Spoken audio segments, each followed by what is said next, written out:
Hi hello வணக்கம். இன்னைக்கு சூப்பரா நம்மளுடைய டீடாக்ஸ், நம்மளோட பாடி வெயிட் லாஸுக்கு இப்ப நிறைய பேர் வந்து ஜூஸ் என்ன என்ன ஜூஸ் சாப்பிட்டா வெயிட் லாஸுக்கு நல்லா இருக்கும், அதே சமயம் ஸ்கின்னும் நல்லா ஷைனிங் ஆகணும், நல்ல ஹேருக்கு நல்லா இருக்கணும், நல்ல கொலாஜன் இருக்கக்கூடியதா இருக்கணும். ஸோ அந்த ஜூஸ் என்னன்னு பார்க்கலாம். அதுக்காக நான் என்னென்ன பண்ண போறேன் அப்படின்னு பாத்தீங்கன்னா, ஒரு கேரட் போட போறேங்க, ஒரு ஆப்பிள் போட போறேன், ஆரஞ்சு ஆட் பண்ண போறேன்.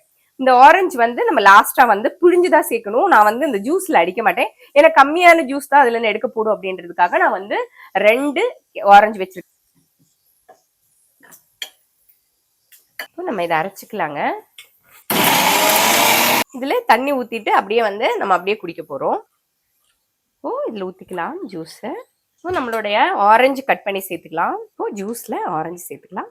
இது வந்து நம்ம புழிஞ்சுதான் சேர்க்க போறோம், ஏன்னா இது வந்து நம்ம மிக்சில எல்லாம் போட்டு அடிச்சோம்னு வச்சுக்கோங்களேன், இது வந்து கசக்கும். அதனால நான் மற்ற ஃப்ரூட்ஸோட ஆரஞ்சு மிக்ஸ் பண்ணும்போது நான் வந்து பிழியும் போது தனியா அந்த இதுல போட்டு பிழிஞ்சிடுவேன். மிக்சி ஆரஞ்சு பிழியறதுக்கு அந்த ஜூஸர் இருக்கு இல்லைங்களா, அதுல பிழிவேன். பட் வந்து இன்னொரு ஜூஸோட ஆட் பண்ணும்போது நான் வந்து இப்படிதாங்க சேர்த்துப்பேன்.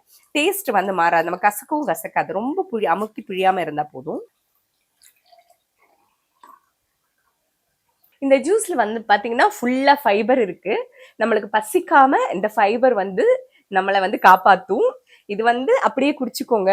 கொலாஜன் ஃபுல்லா இருக்கு, விட்டமின் சி இருக்கு, நம்மளுடைய உடலுக்கு தேவையான எல்லா விஷயமுமே ஆப்பிள்ல இருக்கு. இந்த மாதிரி தயாரிச்சு குடிங்க. உங்களுடைய வெயிட் போடாம இருக்கிறதுக்கு, உங்களுடைய ஸ்கின் வந்து சாக் ஆகாம இருக்கிறதுக்கு, சுருக்கங்கள் விடாம இருக்கிறதுக்குலாம் ரொம்ப நல்ல ஒரு ட்ரிங்க்.